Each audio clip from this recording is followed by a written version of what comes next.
this court as a basic structure is not an amorphous organism put above the Constitution, that again, as we say, as statutes, we look up to the Constitution.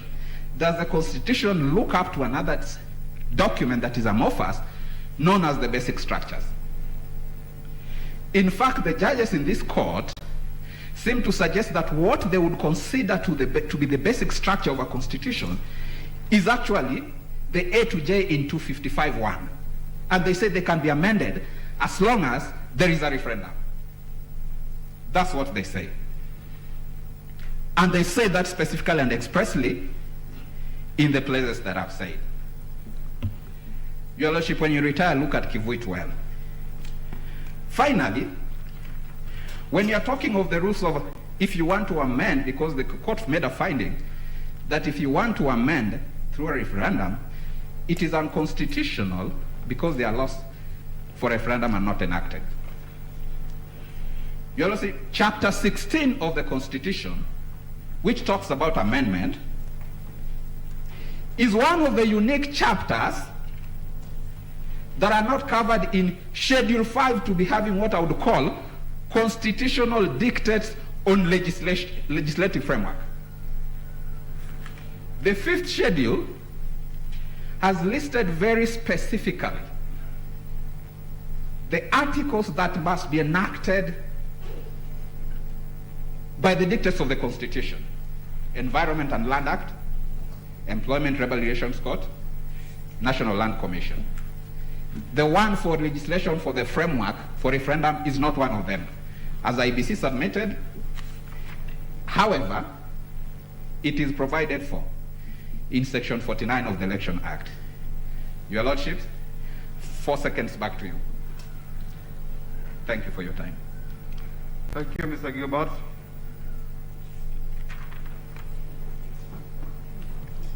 First to fifth respondents, are you ready?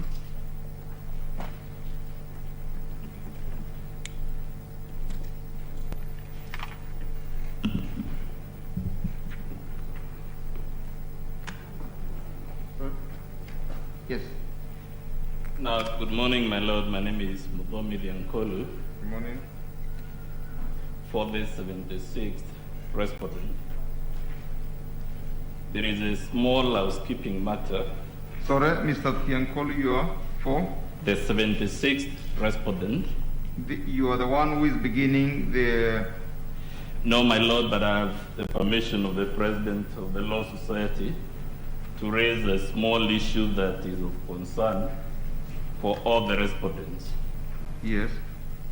My Lord, when we came for the case conference on 2nd, paragraph 8 of the order that you issued was to the effect that each of the respondents would have 2 hours, and each of the petitioners, or rather the appellants, would equally have 2 hours. And whereas up to that point there is no major issue, my Lord, what has transpired so far is that we are hearing this case for the 3rd day. Mr. Tiankolu, please let us not spend time on that. Yes, my Lord. Wait a minute. Yes. Some of the respondents who have spoken here, we have given them 10 minutes. Yes, my Lord. Not necessarily 2 hours, not necessarily 30 minutes, because they are not saying, they are not making any novel point that has not been made. And we are not going to sit beyond tomorrow. And so, we reserve the right to manage time in such a way that holding the scales of justice in an even manner to both sides, we hear you sufficiently.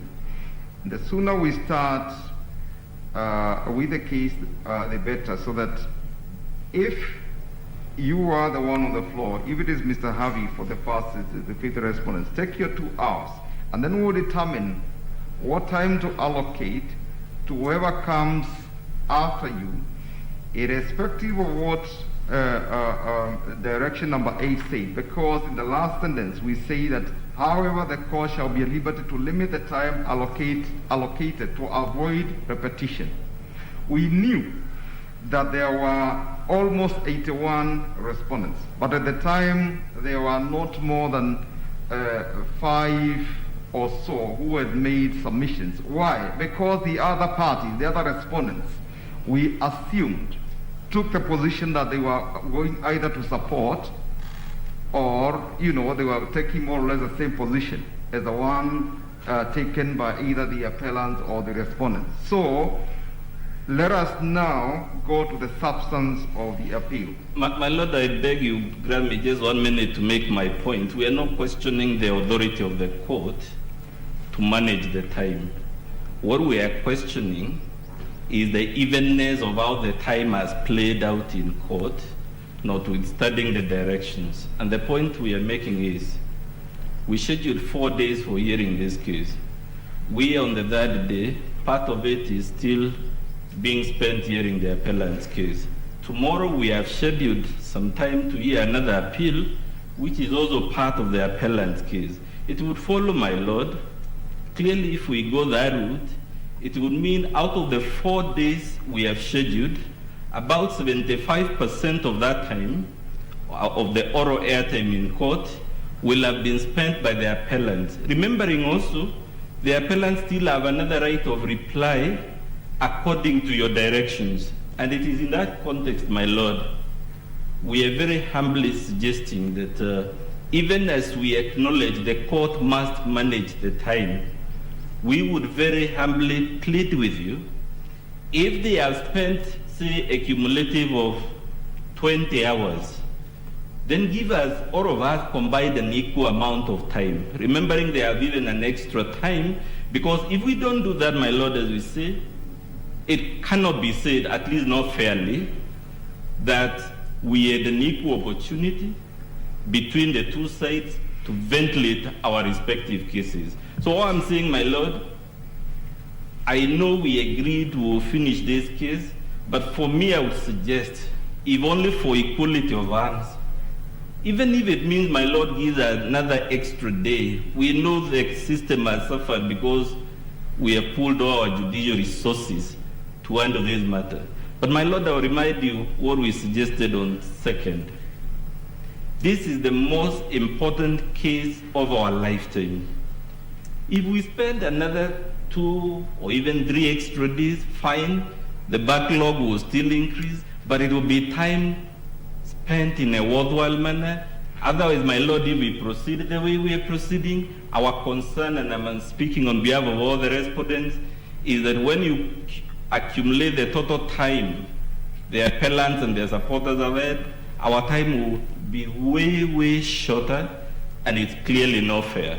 Of course, my Lord, I leave it to the court. Mr. Tiankolu, thank you. I've heard your point. And what we have said is this. First of all, I want you to remember that day 1, most of the morning was spent on the preliminary issue that we had to deal with. And yesterday, there was a time, almost half an hour, part of the afternoon, that we were not able to sit because of power interruptions. We have not come to the end of the session tomorrow. We have said, let us get going. If by the time we come to the end of the session tomorrow, we still find that there are substantial, substantive parties who must be heard on issues that have not been covered, we'll cross the bridge when we get there. I'm guided, my Lord, so that I don't waste more time. Let us now get to the matter. And my president will take the podium, my Lord.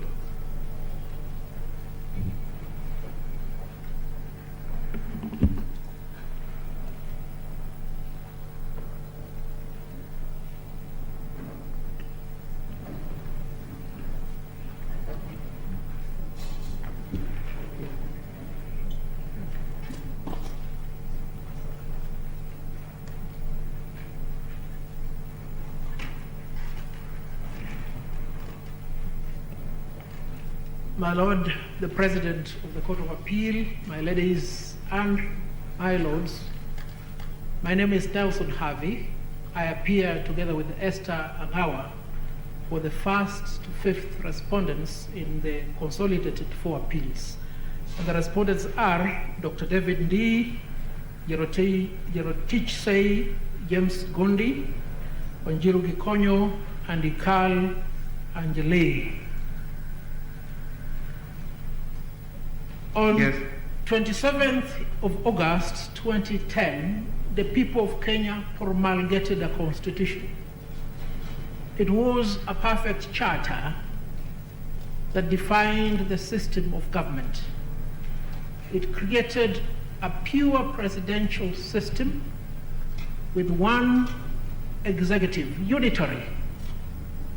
It created a minimum of 14 and a maximum of 22 cabinet secretaries.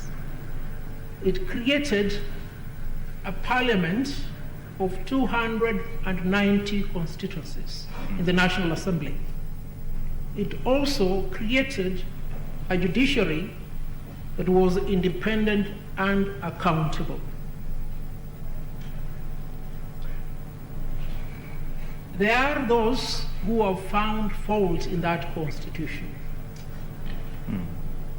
They have proposed a total of 74 amendments.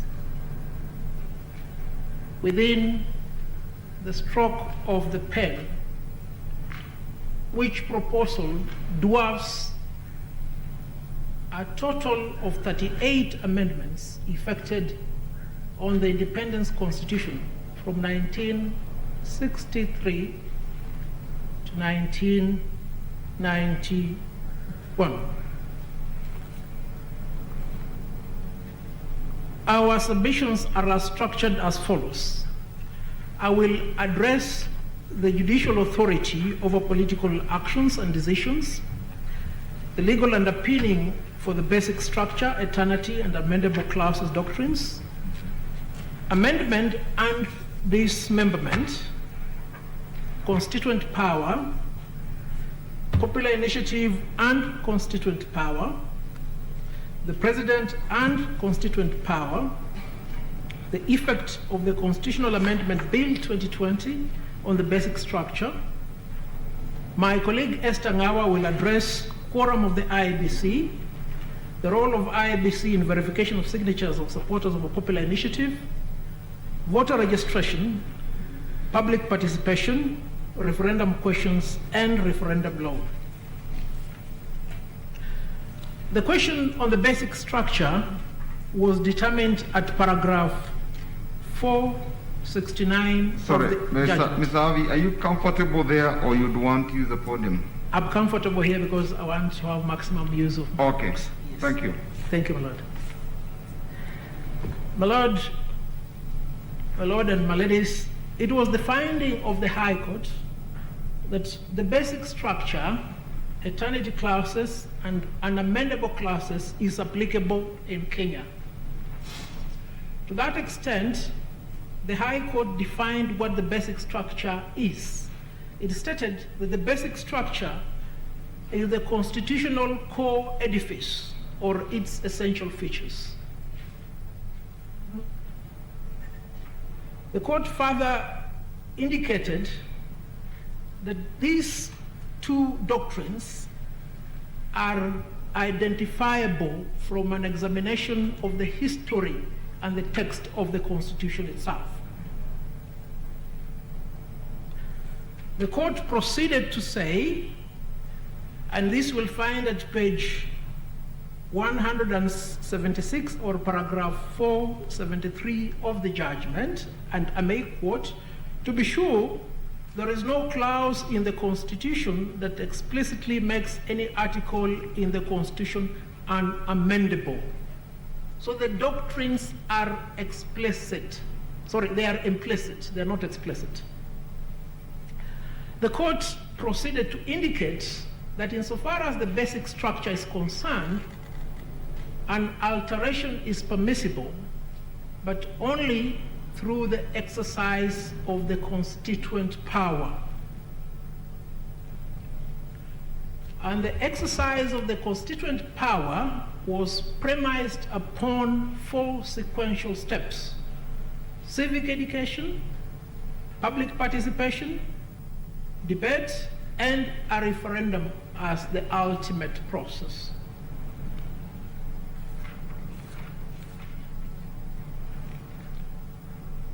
Now, the question that arises, and which the appellants dwelt upon at length, was that the doctrine of constituent power is not textualized in the Constitution of Kenya and is inapplicable.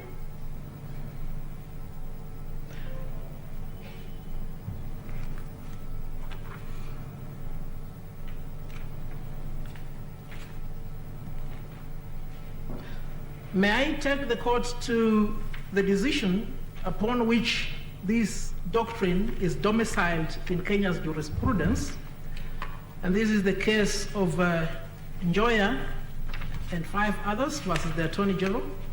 It appears in volume 2 of my bundle at page 642 all the way to page 728.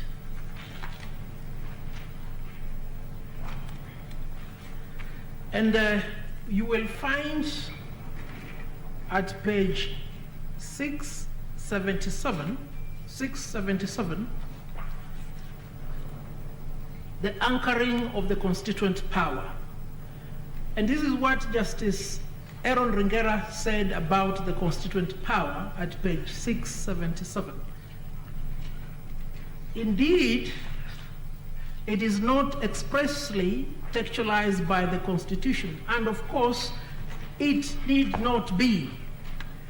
If the makers of the Constitution were to expressly recognize the sovereignty of the people and their constituent power, they will do so only ex abundanti cautela, out of an excessiveness of caution. Now, this doctrine did not originate with Justice Aaron Ringera. It is my submission that the doctrine permeates the entire history of democracy. You will find this doctrine elaborated by John Locke in the 2 Treatises of Government, volume 1 of my submissions, at page 247.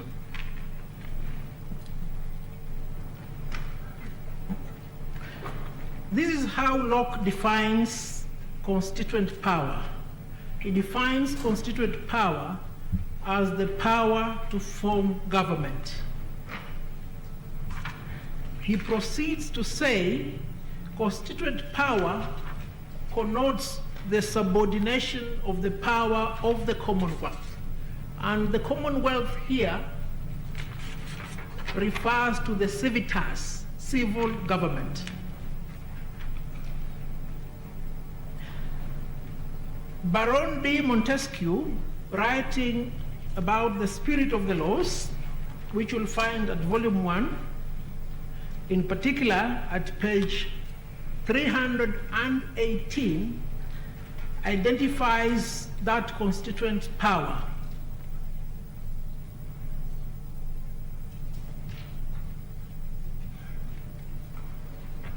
Yes. It is therefore my humble submission that constituent power is traced to antiquity insofar as democratic governance is concerned. It is not an emergent concept, it is not alien. May I conclude that particular part with what renowned professor of law Ben Lubweze states about constituent power. And you'll find this in volume 2 of my bundle, in particular at page 496. Page 496. This is what Lubweze states at page 496. The chapter is titled Presidentialism and Constituent Power. I will revert to the issue of the president and the constituent power. But in the concluding line of the paragraph, it is a power to constitute a frame of government for a community, and a constitution is the means by which this is done. In essence, therefore, it is the sovereignty. It is my humble submission that with those precise arguments based upon the law, we have founded the existence of the constituent power within the realm of constitutionalism. We need not look any further. Now, having identified the constituent power, we now proceed to consider the legal underpinning for the basic structure, eternity, and unamendable clauses in doctrine. Again, permit me to go back to the Njoya case, where the basic structure doctrine, in my humble submission, finds the first application in Kenya's constitutional jurisprudence.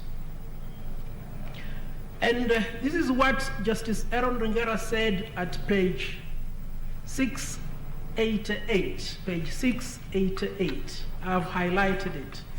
He says, all in all, I completely concur with the dicta in the Kasevenanda case that Parliament has no power to and cannot, in the guise or garb of amendment, either change the basic structures of the Constitution or abrogate and enact a new Constitution.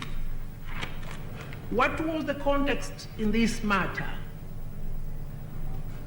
An entire abrogation of the Constitution was sought on the basis of Section 47 of the retired Constitution. The court said no. For you to alter that system of governance, you must go back to the constituent power. Speaking about the constituent power and the basic structure of the Constitution, and here you recall the question that was posed by Justice Kiage to Senior Counsel George Oraro: can the people of Kenya, through their majority, resolve to remove or abrogate Parliament? What was his answer? He said yes. Permit me to take you back in history. When is the pivotal moment in the history of the world when this was attempted? It was in 1933 by Adolf Hitler. And history records that of all the European leaders of that time, it is only Adolf Hitler who ascended to power with an overwhelming majority at the ballot. Now, let's see what Justice Aaron Ringera said about that issue. He proceeds. In my judgment, the framers of the Constitution could not have contemplated or intended such an absurdity, the removal of Parliament. And it will not be an answer to that concern to say, as was said by counsel for the second respondent, that the people can't change their Parliament. It is as simple as that. Now, let's domicile the basic structure in text. And I will take you back to Professor Nubweze writing about presidentialism in Commonwealth of Africa, and still on the topic of the constituent power. And permit me to emphasize, when Nubweze writes, it is not a suggestion, it's not a concept. He indicates what the law is. And for those without the benefit of good learning, this is the point. If you go to your library, you will find the common law texts. For instance, we have Chiti on contract. Chiti writes the law. We have De Smith on constitutionalism. De Smith writes the law. We have Gawa on company law. they write the law. So that when we find these postulations in the written works, they're not suggestions, they are the law. Now, we go back to page 496, where Nobweze talks about the basic structure. And in particular, you'll find this at page 500 to 501. 500 to 501.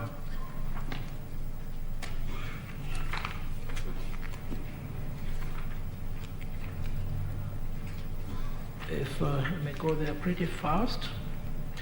So we start with page 500 at the bottom where it starts as follows. A constitution is supposed to be a permanent charter which is to endure for ages to come and not to be lightly altered to meet the temporary expedience of political parties. And my lords and my ladies, as you pause there, let me take you back to the preamble of the Constitution of Kenya so that the significance of these points may sink. This is what the preamble says in introduction and in conclusion. We, the people of Kenya, then after enumerating all those recitals, says, adopt, enact, and give this constitution to ourselves and to our future generation. Now, if any scholar of law or litigator were to ask you to locate the basic structure doctrine in the Constitution, then the answer will be, can you locate for me the doctrine of separation of powers, checks and balances, and independence of the judiciary?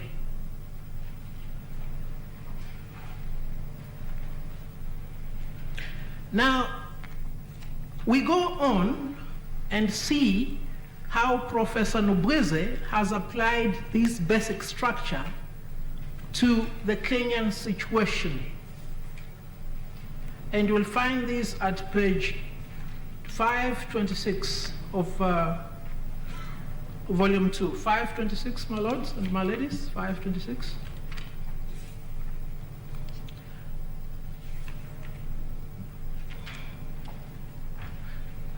And I've highlighted at 526, but I'll proceed straight ahead to page 527. And the background is this. He has examined all amendments in the Independence Constitution at the time of his writing in 1973. And he has categorized them into two: the strict power of amendments and the power of repeal. And before I read what he has said, he concludes that there is a dichotomy between amendment and repealing. And what in actual fact happened to the Independence Constitution were not amendments, they were a repeal. This is what the renowned scholar of law says. This alternative method that was used initially in Kenya appears to be legally unimpeachable, the alternative method. Since the power to alter the Constitution was rather widely defined to include amendment, modification, or reenactment, with or without amendment or modification. And here is where we underline. However, applied to the Independence Constitution, but not to the Order in Council itself, it may be doubted whether the spirit of the amending power contemplated the destruction through the superimposition of a republican presidential form of the system of government instituted by the Constitution, namely monarchical parliamentary government. The so-called amendment, in fact, established a new constitution, and as such, should have been effected by the repeal of the existing Independence Constitution. He says this in 1973. Is he alone when he says this? No, he's not alone. He is joined by Justice Aaron Ringera many years later. And this is what Justice Aaron Ringera said, commencing from page 688 at the last paragraph. Before I leave this aspect of the matter, let me comment on the previous amendments to the Constitution of Kenya. Since independence in 1963, there have been 38 amendments to the Constitution.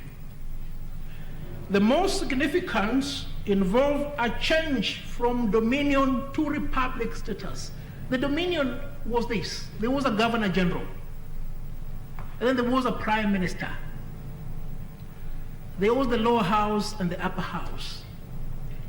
What we commonly refer as to Madaraka Day is the day that we were given a prime minister. Within 6 months, by December 12th, what we commonly call Jamhuri Day, the Constitution was abrogated to eviscerate the dominion status and install a presidential system. Now, Ringera proceeds. Abolition of regionalism, what we now have as devolution, change from parliamentary to a presidential system of executive governance, etc. And this is how the learned judge, and he was indeed very learned, concludes. The effect of all those amendments was to substantially alter the Constitution. Substantially alter the Constitution.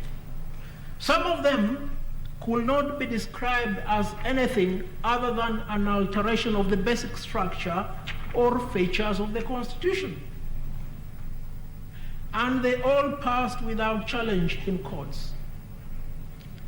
My ladies and my lords, before Copernicus, before Columbus, there were many things about the earth that were not known.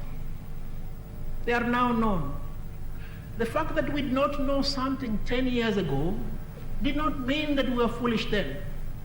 We were not wise. We've just grown wiser. He concludes, all I can say that is, in that respect, is that unfortunately or fortunately, the changes were not challenged in the courts, and so they are part of our Constitution. Now, fortunately for us, the 74 proposed eviscerations on our permanent charter were successfully challenged before the High Court. The High Court agreed with us.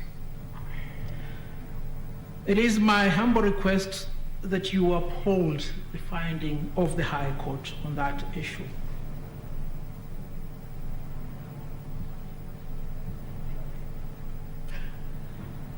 I will not... Mr. Harvey. My Lord. Mr. Harvey. My Lord. I follow your argument, but I'm just wondering, the wisdom you speak of, past Njoya, the Njoya decision was in 2004, is it? 2004, Lord. 2004. Yes. He speaks very clearly about the place of the Constituent Assembly, right? Yes. Now, when you come to our Constitution, 2010, you have this chapter which talks about, I know you're looking at your watch, yeah, time. It lists those chapters that cannot be, or other sections, that cannot be amended without reference to the referendum. My question is this: why is it that we were able to incorporate the referendum, but we did not include the Constituent Assembly, which now the judges of the court below actually say is an important aspect in that process? Yeah, my Lord, you're right. Your question is quite germane. And it is partly answered by Justice Ringera, and it is also answered by other scholars. And that is why Justice Rengera said, if we don't have a referendum in our law, it is implicit. Out of abundant caution, we have included the referendum. But, my Lord, let me trace the origin of the constituent power, because it is my humble submission that the constituent power is that which is in us. In French, it is called pouvoir constituant. It is almost traced back to God. It is in the category of what we call inalienable rights. For instance, I have the right to life. You may textualize it in the Bill of Rights. You may not textualize it in the Bill of Rights, but it is my right. Let me give you a more basic example. Childbirth must happen after 9 months. And there's a manner of happening of childbirth. If it is textualized, it is for the benefit of medical learning, but it doesn't change the mode. Have I answered your Lordship? In a roundabout kind of way, you've attempted. Carry on. Thank you. My Lord. Mr. Harvey, just on the same issue, what's your view? Were the principles espoused by Rengera J in the Njoya matter realized by Kenya in the making of the Constitution of Kenya 2010? They were realized to a certain extent. For instance, the referendum was textualized. The constituent power was not textualized. Public participation was also provided for in various aspects, commencing from Article 10, going to Article 118 and 119. But the premise upon which we seek to support the decision of the High Court is this. Even if they were not there, we are duty bound to follow them. There is an argument between Princess Anne and President Lyndon Johnson as to the efficacy of the Westminster model vis-a-vis the presidential system in the United States. And Anne told the president, if you are accustomed to mediocrity, you will find fault in perfection, referring to the English system of governance. Because in England, scholars will say that England does not have a written constitution. The fact of the matter that England does not have a constitution, that's the fact. What England has is demonstrable, perfected constitutionalism. So that these doctrines in here, and they apply whether or not they are textualized. All right, move on. Thank you, my Lord. My Lord, I will be doing an injustice on that topic if I did not acknowledge the works of Professor Richard Albert on the basic structure, which you will find I have extracted at page 1281. And Richard Albert says this, writing about how courts become supreme in defending the Constitution from unconstitutional amendment. He says that it is the duty of the court to defend democracy. Another writer whose mention requires immortalization for the purposes of these proceedings is Yaniv Rosnai, writing about populist constitutionalism and unconstitutional amendment doctrine. Again, he formulates the doctrine of constitutional capture. And because this is very relevant, permit me to cite and quote in brief what Rosenai states at page 1304. Of volume 4. He formulates the concept of constitutional capture by a populist regime or leader. And then he concludes at page 1307, the last paragraph. 1307. This is what Professor Rosnai states. Abusive constitutionalism becomes especially attractive. 1307 at the bottom. Yes, go on, we are with you. Abusive constitutionalism becomes especially attractive with relatively flexible amendment processes controlled by a dominant party or the government. He proceeds, for example, what allowed the weakening checks and balances on the protection of rights in Hungary, effectively turning it into an illiberal state that fails to comply with minimum standards of constitutionalism. Here at home, and it is a pity that the few royal natives like Professor Githu Muigai and Professor Ben Sianya have not brought their works on this issue. Here at home... Sorry, Councillor, what did you say? I'm saying that the royal natives. You see, in England we have the lords, and here we have the professors when it comes to the law. So the royal natives, Professor Githu Muigai and Professor Ben Sianya, have not written on this issue.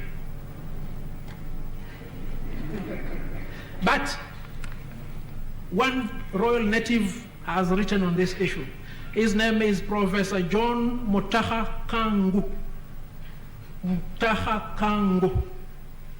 And his book is titled Constitutional Law of Kenya and Devolution. And if you look at volume 4 at page 1276, 1276, this is what the good scholar of law says. The basic structure of the Kenyan Constitution should include the sovereignty of the people, the supremacy of the Constitution, the principle of sharing and devolution of power, democracy, rule of law, the Bill of Rights, especially the right to human dignity, separation of powers, and the independence of the judiciary. And then he concludes, just as the judges of the High Court concluded, that you cannot exhaustively enumerate which clauses in the Constitution to which to attach the basic structure, eternity clauses, or unamendability. He says, nonetheless, implied non-amendable aspects of the Constitution can be identified. Council, flowing from that, I think the argument was made that if that be the case, the courts would have to be approached at every turn to determine what that comprises. What do you say to that? My Lord, I listened to that submission with a lot of disappointment. The court need not be approached anytime the amendment is proposed. The reason is this. The court is the final arbiter of interpretations of the Constitution, but not the only one. Under Article 10, everybody is obliged to apply and interpret the law when formulating policy or making a decision. It will therefore be incumbent upon any initiator of an amendment initiative, be it Parliament or Wanjiku, to make that inquiry. And my Lord, this is fundamental because under Article 94 of the Constitution, Parliament's fundamental role is to protect the Constitution. And before I part from that point, this Parliament identified 3 areas of unconstitutional amendments in the bill. 1, the installation of an executive prefect in the judiciary in the name of ombudsman. 2, the manner of creation and allocation of boundaries. And 3, the want of a legal framework to enable amendment, but we nonetheless passed the bill as it is. Why? Because they failed to comply with Article 10 and Article 94 insofar as they apply. And my lord, it must sadden you that a legislator will come and tell you here that should we be coming to court every time we want to identify a basic structure? I think I've sufficiently answered that point. It is not clear what the answer is to. So what is to happen if a proposal is made to amend? How is one to go about determining whether you are tampering with a basic structure or not? How do you make that determination? My lord, the determination is to be made by looking at the history of where we've come from. For instance, we have a pure presidential system of government. And upon it is anchored separation of powers and checks and balances. So that when you initiate that amendment, you need to look at the history of the people of Kenya in constitutional making. But should there be need for the issue to be determined in court, it will be determined when it has become germane. Like in our case, the issue was germane. It was not in the realm of conjecture. So that conundrum is one that should not prevail at this juncture.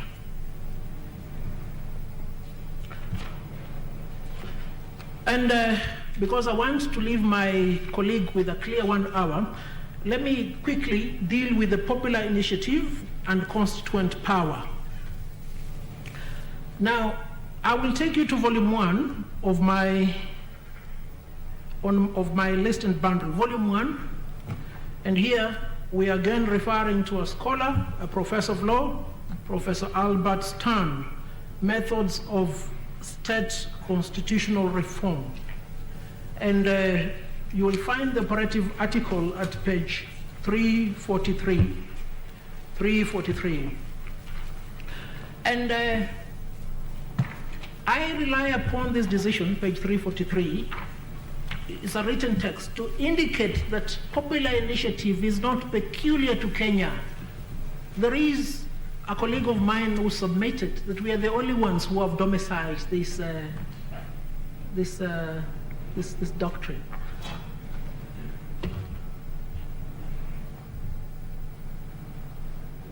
Yes. If we can look at page 343, this is what Professor Stern says. In America, it is called the Constitutional Initiative. And in paragraph 1, the last 2 lines, it is regarded as an expedient which may be utilized in situations where the legislature has failed to act. Substantially, the device amounts to a reservation by the people of the power to alter the basic law in their sovereign capacity without resort to the usual process of legislation through representation. And then Professor Stern proceeds to conclude, when he's evaluating the efficacy of the constitutional initiative in the United States of America, and this is what he says at page 60. Page 60 at subtopic evaluation. As a technique of amending the state constitution, the initiative has distinct advantages and disadvantages. On the positive side, one of the most significant advantages of the constitutional initiative is its availability as a popular weapon to combat domination of legislative bodies. And then he concludes in that paragraph, not only is the constitutional initiative a device for avoiding stalemate in the legislature, but it also serves other useful purposes. If properly utilized, it may be a device for popular education of important public issues. An admission was made from this podium by none other than the Attorney General. They are pending before Parliament a total of 22 proposed amendments to the Constitution. One of my colleagues will deal with how the government... Is it pending or attempts that have been made? They're still in Parliament, 22, and we've enumerated them in our petition, 22. So therein lies the mischief. You've seen legislators speak here and seek to ascribe to themselves the title Wanjiku. A legislator can never be a Wanjiku. It's as simple as that. And I will conclude with that point when I'm talking about the president and the constituent power. And straight to the point, we'll start with the definitions at Article 260 of the Constitution. Who is a person? Who is a public officer? Who is a state officer? The moment you become president, you cease being a person. You become a state officer. And if there is any doubt as to how you are supposed to exercise yourself, then recourse can be made to 2 or 3 examples. We will start with Locke himself at page 250 of volume 1. Page 250 of volume 1, 250. And this is very imperative. This is very imperative, page 250.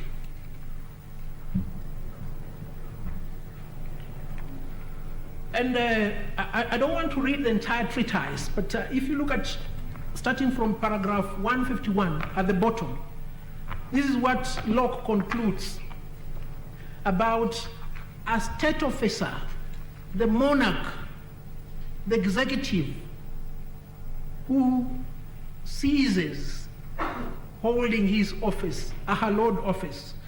But when he quits his representation, this public will, the protection he enjoys, and acts by his own private will, he degrades himself. He degrades himself. And he cannot come here and complain through the Attorney General of being insulted. And is but a single private person without power and without will, the members owing no obedience but to the public will of the society. Locke proceeds to indicate that doing so amounts to tyranny. He has also defined tyranny at page 272 to 273. But before I examine what Nugweze states about the office of the president and whether or not he can exercise constituent power, permit me to premise the foundation from Article 131 itself. 131.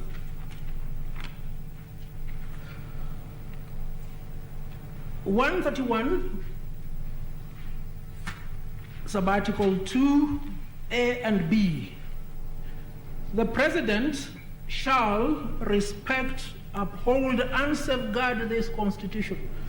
There is no obligation of that kind on Wanjiku, Atieno, Nasmiu, Hadija, or Mwende. It goes at B, safeguard the sovereignty of the Republic. There is no obligation on me to safeguard the sovereignty of the Republic. Now, that is the office of the President. And we have seen what the sovereignty of the Republic is. It is the constituent power. The President, like King David before him, cannot start taking the flock. The President, like King Edward VIII, must remain the President. If he wants to engage in the affairs of other lesser mortals, then he must abdicate. There are no two options to this matter.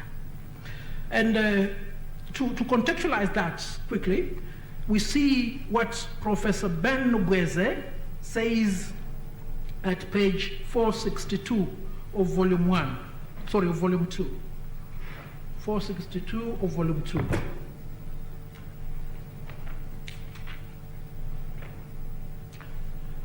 At page 462, writing about the extent and the reality of presidential power, Nogweze says the most striking feature of the presidency in Africa is its tremendous powers.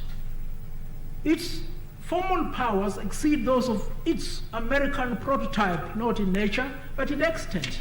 You now realize the lamentation of President Lyndon Johnson when they were having dinner with Princess Anne.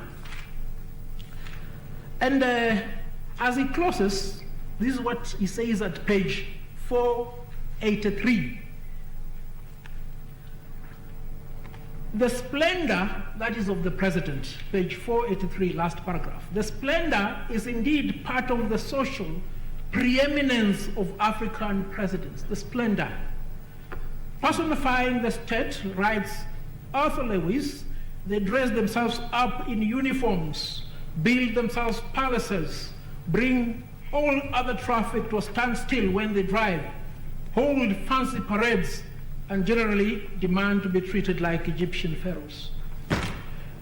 If Professor Nogweze and Arthur are lying, drive in the streets of Nairobi. The president is not a mere mortal, he is a superior mortal.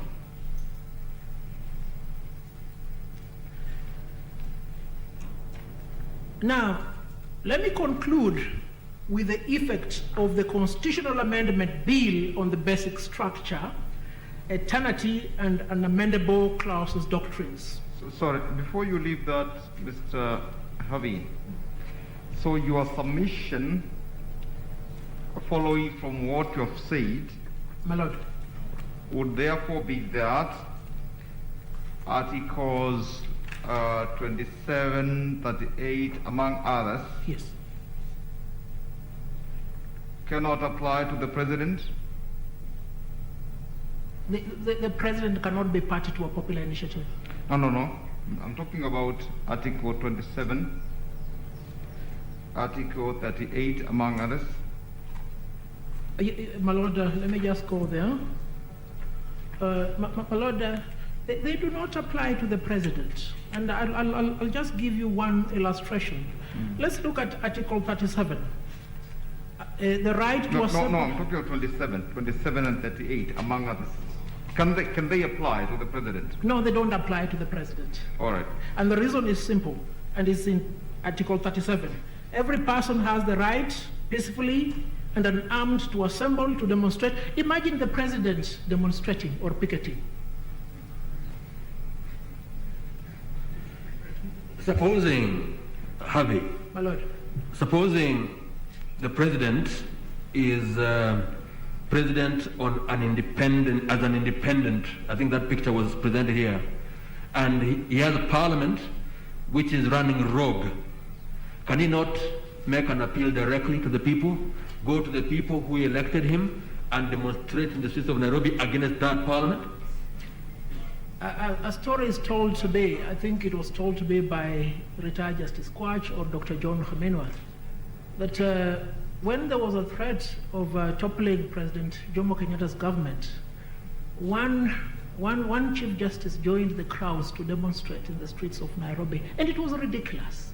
But, my Lord, to contextualize what you're talking about, there is this documentary series, The Designate Survivor, the predicament of an independently elected president in the United States. It is a predicament. It may arise, it may not arise, but the fundamental proposition is this: Kenya is a multi-party democracy. You stand as no ball chance in hell winning the presidency in Kenya as an independent. Supposing, because that was presented here, supposing Parliament doesn't listen to the President, Parliament has the majorities, and people in this country, people change, right? Yes, my Lord. If that happens, are you saying that the President cannot make a direct appeal to the people and join them in petitioning Parliament, for example? No, my Lord, he cannot. If the president is such a predicament, he has to do which King Edward VIII did. He has to resign. He must abdicate and go and marry the American divorcee. It's as simple as that.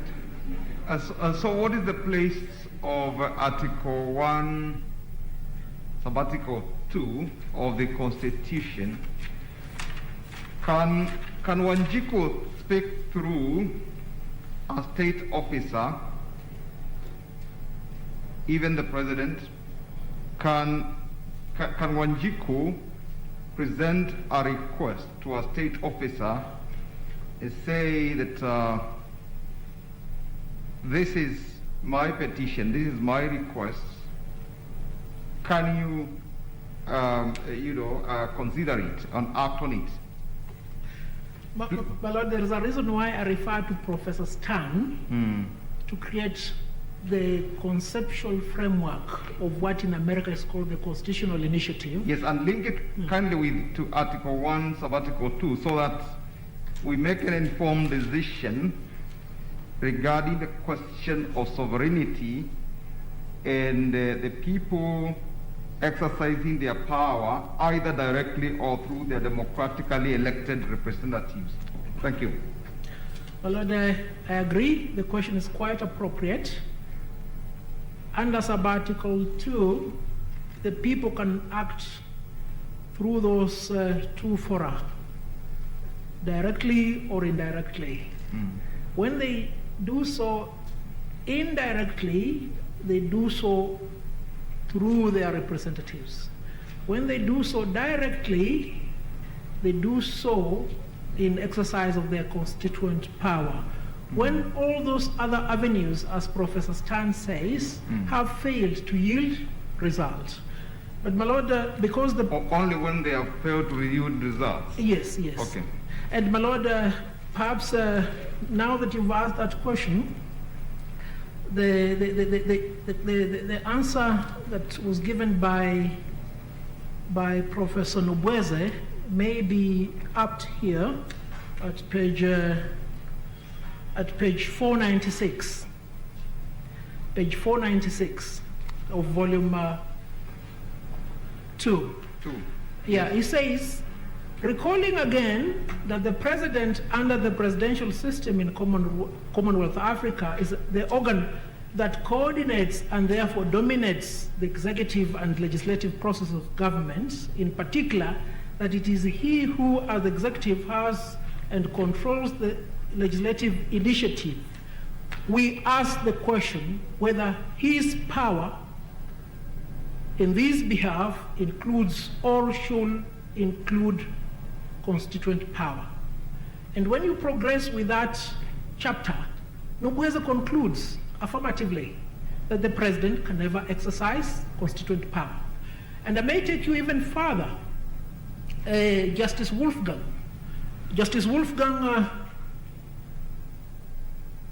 who is also a professor of law in Germany, says this constituent power was not available to the monarch and is not available to the executive in a republican.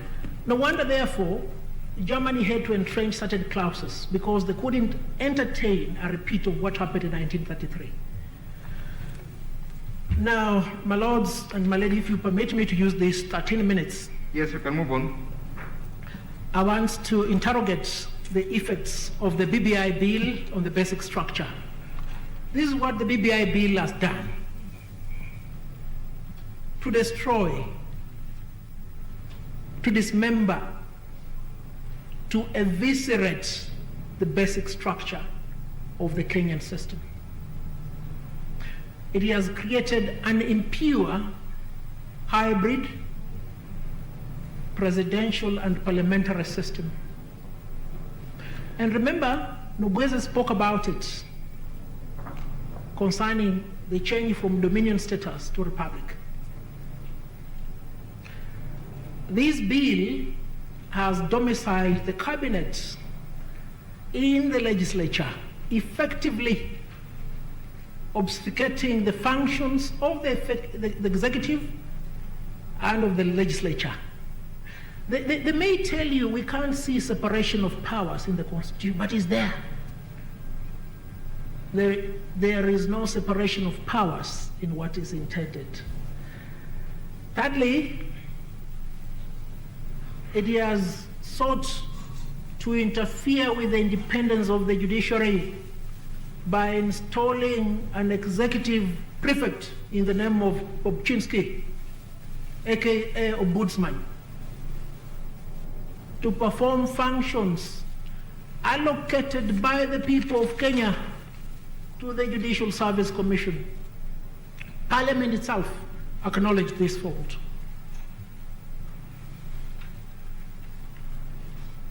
My lords and my ladies, I would have wanted to speak much about this issue, but it's an issue that now requires retirement. It requires retirement, and for me to retire, I will quote two people, Nobweze and Justice Ewan Krigler. For Nobweze, I will quote what he says about the mixture of the presidential and parliamentary system, this time specific to Ghanaian founder, Dr. Nkrumah. This is what he says at page 624 of volume 2. 624, my lord. I will take you. Remember, when we were studying GHC and history, we were told many good things about Dr. Nkrumah. But you see, when you study the law, you will understand many other bad things about Dr. Nkrumah. And this is what happens. At page 624, at the tail end of that page, the linkage of the executive to the legislature was reinforced by the provisions requiring ministers to be drawn from the legislature. That is at page 624. However, neither the president nor his ministers were responsible to the legislature, and so there was no question of his being forced to resign because of an adverse vote. But I've spoken about the removal of the checks and balances. This is what I'm talking about. And this is what Nobweze concludes about the good doctor. The tendency to dictatorship, that is at page 625, the tendency to dictatorship of an arrangement which combines in a president full executive power and control of legislation is obvious. It is obvious. It is little wonder, therefore, that Dr. Nkrumah became a dictator under that constitution. And you know what Ghana had to go through for it to attain the stability that it enjoys now. As I conclude, let me again immortalize Justice Ewan Krigler so that he doesn't come back to Kenya when Kenyans, by their own will or through the propulsion of their leaders, decided that their destination must be hell. It should never happen. This is what Justice Ewan Krigler said at page 764, page 764. I'm referring to the report of the Independent Review Commission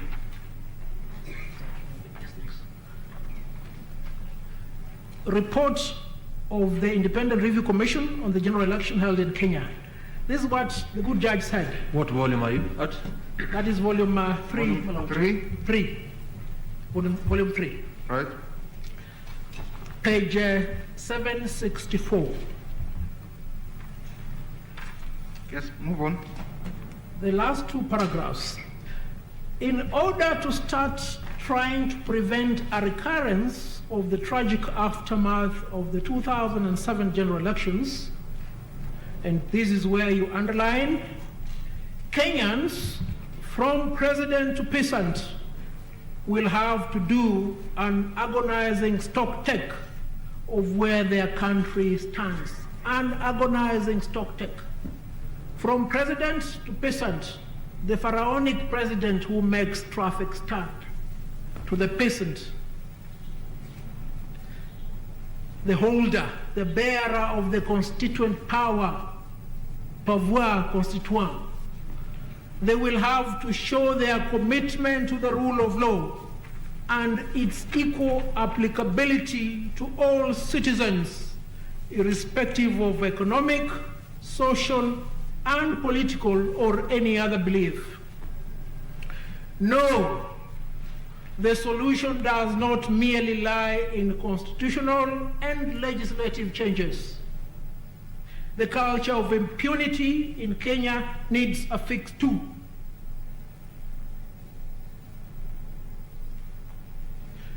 The relevant law enforcement institutions also need to do their jobs properly. IBC must do its job. Parliament must do its job. We have done our job here. My lords, let the court do its job. I plead with you most fervently to dismiss the 4 appeals and affirm the decision made by the High Court. You owe these to the people of Kenya in tandem with the oath you took in accordance with the Preamble. I beg to rest, unless there is a question. Your last exhortation seems to suggest that if we don't agree with you, we are not honoring our oath. But we could go either way. You realize that? No, my lord, I just asked you to do your job. How you do it, you better qualify to know it. Absolutely. Thank you. I'm too junior to be able to do your job. Thank you. Thank you, Mr. Harvey. Who comes after you? It's your colleague. My co-counsel, Esther Ngawa. Yes, please. Let her She has the entire hour ahead of her.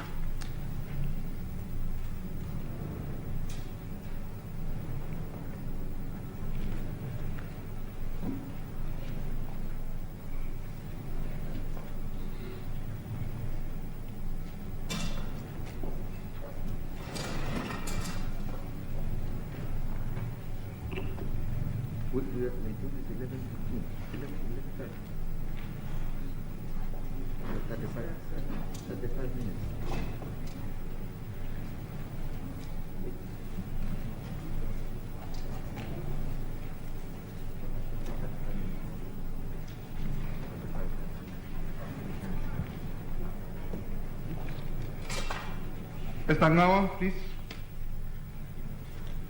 Thank you, my lord. Good morning. You have 35 minutes before we adjourn, then you come back to finish. I know you have an hour. So please proceed. Thank you, my lord. Good morning, my lords and my ladies. My name is Esther Ngawa. Yes. On the first issue, on the quorum of the IEBC, I will not address the court substantively on the issues because our submissions cover them quite at length. However, there are a few points that I would like to bring to your attention following the submissions by the appellants on these issues. And the first, my lord, is on the distinction between composition and quorum of the IEBC. Indeed, His Lordship Justice Kiage did ask whether composition is the same as quorum, and we submit it is not. The composition of the IEBC is provided for under Article 250, Sub-Article 1, alongside other constitutional commissions, as being a minimum of 3 and a maximum of 9. The specific composition of the IEBC was set at 7 by the IEBC Act, and the quorum, which is the number of commissioners required for it to undertake business, was set at 5 by paragraph 5, Schedule 2 of the IEBC Act. Now, my lords, the challenge by the Commission to the findings of the Superior Court on this issue is firstly based on an allegation that the Superior Court misdirected itself because there was no law requiring a quorum of 5. I would like to disabuse that notion, my Lord, by looking specifically at the decision claimed to have declared as unconstitutional paragraph 5 of Schedule 2. That decision is Katiba Institute and others versus Attorney General at volume 1, page 154 to 173 of our bundle. You see the page?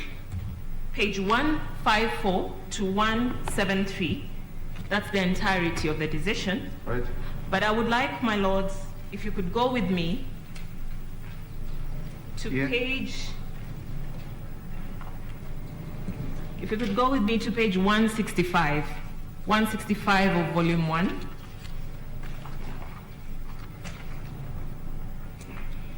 Yes.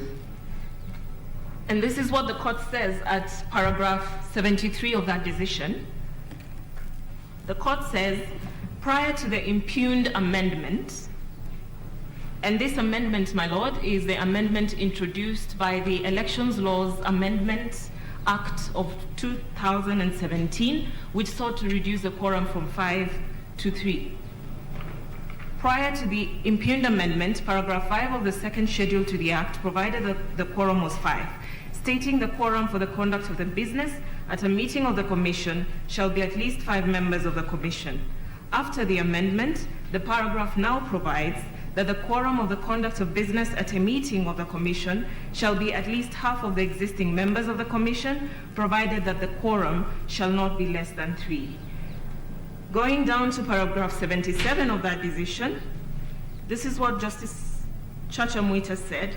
Looking at the amendments and reading the Act as a whole, from the definition of chairperson, election of a member to exercise powers and functions of the chairperson, to the quorum of the Commission for purposes of meetings, it is obvious that these amendments have a negative effect and unconstitutional effect to the functioning of the Commission. To the last sentence in that paragraph, with the above in mind and considering the effect of implementing these amendments, I find and hold that the amendments to the Iabc Act are unconstitutional. It is the amendments that sought to reduce the quorum from 5 that were declared as unconstitutional. And my lord, the senior counsel, Professor Gideon Muigai, sought to convince the court that the declaration related to the provision that required a quorum of 5 for the Commission. And the effect of the declaration of unconstitutionality was to completely remove that provision from the law. Now, my lord, before I take you to the consequences of declaration of unconstitutionality, let us assume that indeed Senior Counsel Gideon Muigai was right on behalf of the Commission. Let us go to the case of Isaiah Biwott, which they quoted, and faulted the Superior Court for ignoring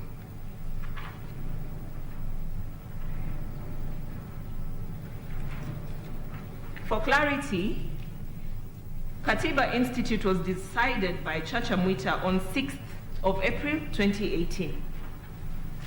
6th of April 2018. It is a page? Katiba Institute is the one I've just referred to. No, I'm talking of the other one. Biwott is 175 to 185 of that bundle. It comes right after Katiba Institute. All right. Now, in the judgment in Biwott, where the Commission was the first respondent, the first paragraph at page 175 says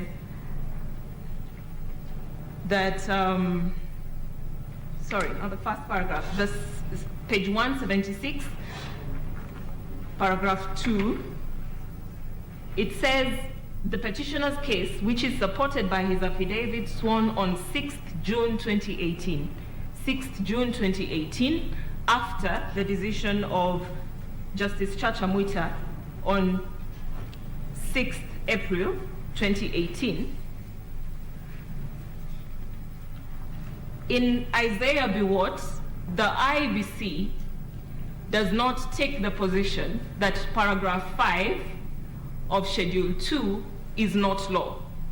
Because in Isaiah B. Watts, paragraph 5 of Schedule 2, prior to the amendment that was declared as unconstitutional, is what is in issue.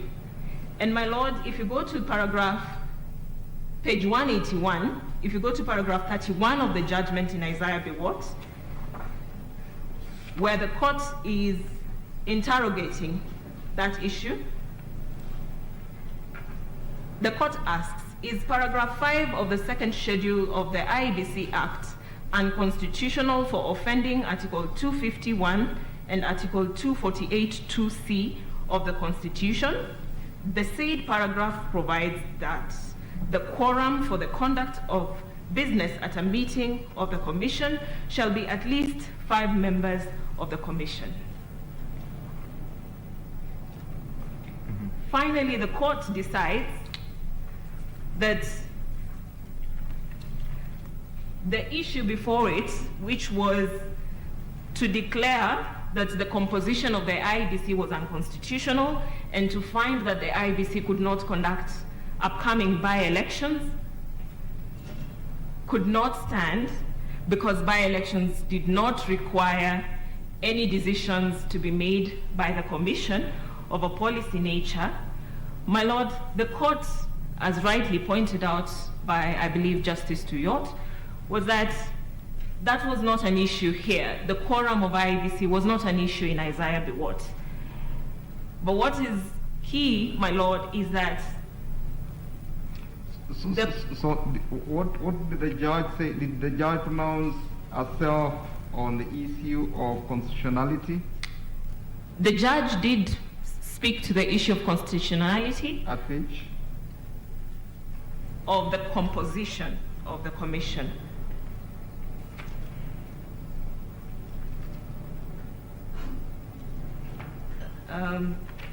It says, having considered the last page 185, having considered the petition, the Constitution and the law, and having regard to my findings and observations in the judgment, I find that the petition lacks merit and the order commends itself to me to dismiss it.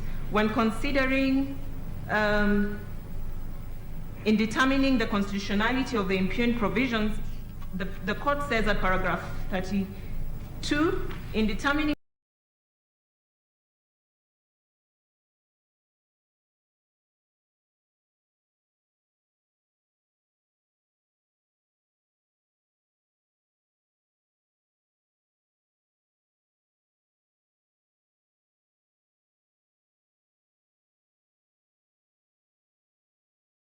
constitutionality of the impugned provisions, the rules of constitutional interpretation come into focus, providing the guidelines on the manner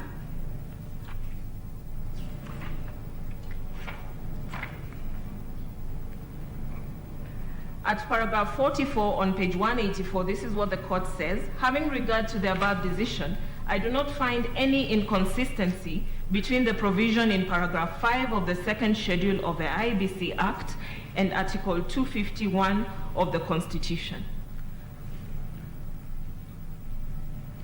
Paragraph 5 required a quorum of 5. What do you make of 43?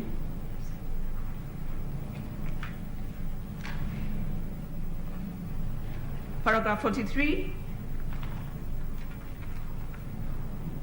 Yes. In the instance case, the petitioner prays for a declaration that the commission is illegal and unconstitutional for lack of quorum as a result of the resignations. The court finds that the alleged resignation was an issue that was neither here nor there and was not proved by any tangible evidence. All right. So what's your bottom line, counsel, on that authority?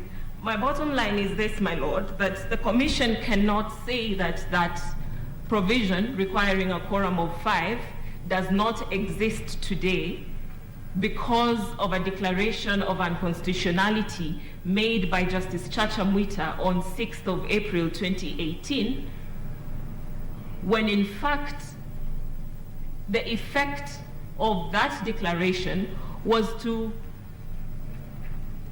nullify or void the provisions of the amendment and not what was amended. And that takes me to the effect or consequence of voidance. And I would like to cite... Sorry, Counsel, before you do that. Yes, my lord. It's clear from a reading of Iabc yes. that the judge considered the decision of Judge Chacha Mwita in Katiba Institute, yes. right? Yes. And the bottom line in Iabc was that even though there had been resignations, the IEBC could still conduct by-elections, etc.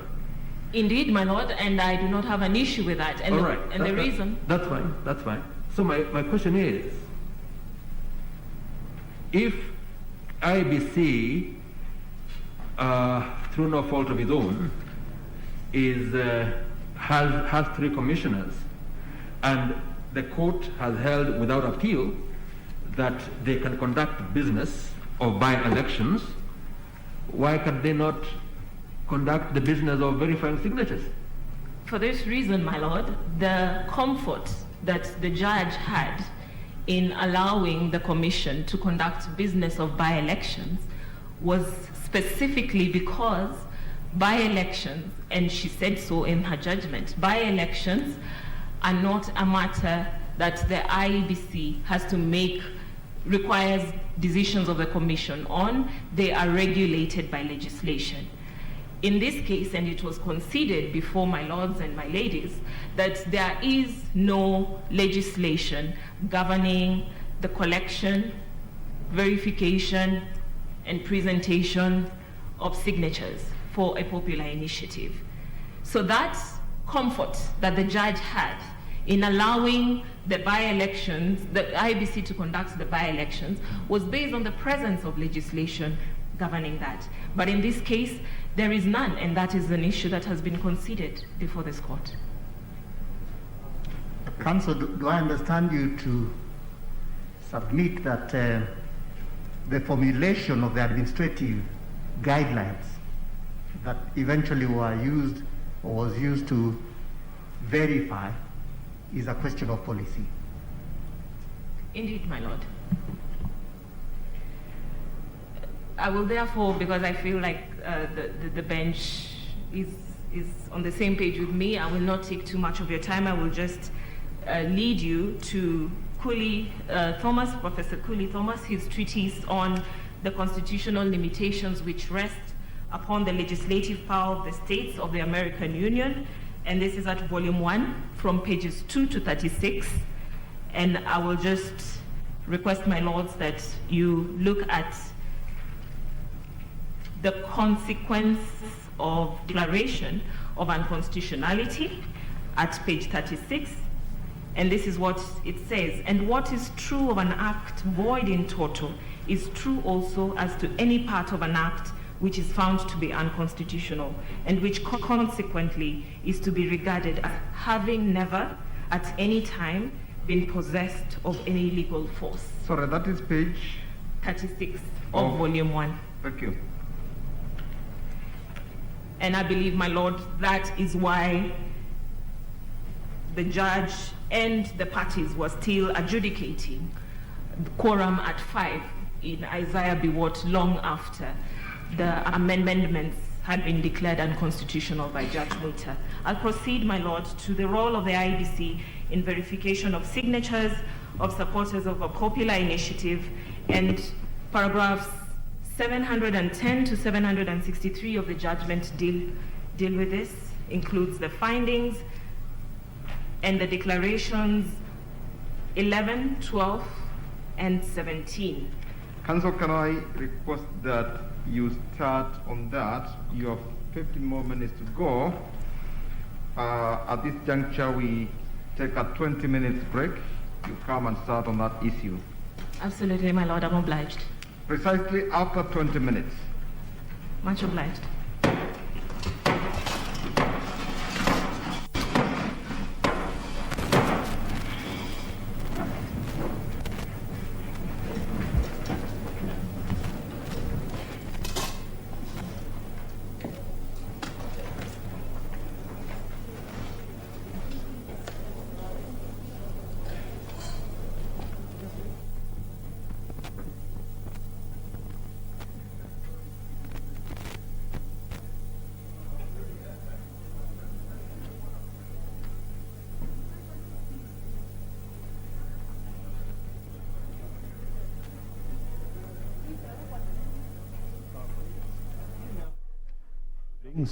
And of course, tomorrow we expect the hearings to wind up before the 7-bench judge can proceed to peruse the evidence adduced by the lawyers before they can write their report. This is KBC Channel 1. We're giving you unrivaled coverage of the BBI appeal case hearing. And of course, we are in the studio and of course in the company of lawyer Steve Mogaka. He has been with us, and of course he has been helping us to break down some of these legal jargons, and of course helping us with the proper interpretation of the law. Mogaka, thank you very much indeed for joining us. I mean, 3 days so far, tons of documents, being presented, and of course a very serious scenarios being created before the appellate judges. What conclusion would you have so far with what we have seen? Thank you very much, and good morning, viewers. Really, what we are having is a play out of the unpacking of the decision of the 5-judge bench, and the appellants, who are the respondents in the High Court, concluded their case, and their business really was to poke as much holes as possible on the court of on the High Court judgment, and persuade the Court of Appeal to overturn the case. And they did a brilliant job. And just like I said yesterday, it is not time for those who are pro-appellants. It's not time yet to open champagne bottles, because it is. From this morning, it has been the respondents' day in court. And they are throwing no lesser punches than the petitioner's lawyers were. At the end of the day, and this is where really the rubber meets the road, at the end of the day, we are, for the first time, testing the constitutional amendment avenues available to this country, particularly the popular initiative. And it is too early to say which way, but I can tell you that people burnt midnight oil to come and present their case as they have. And yesterday, there was a very interesting presentation by Senior Counsel Atiende Amolo, where he said that actually the BBI initiative was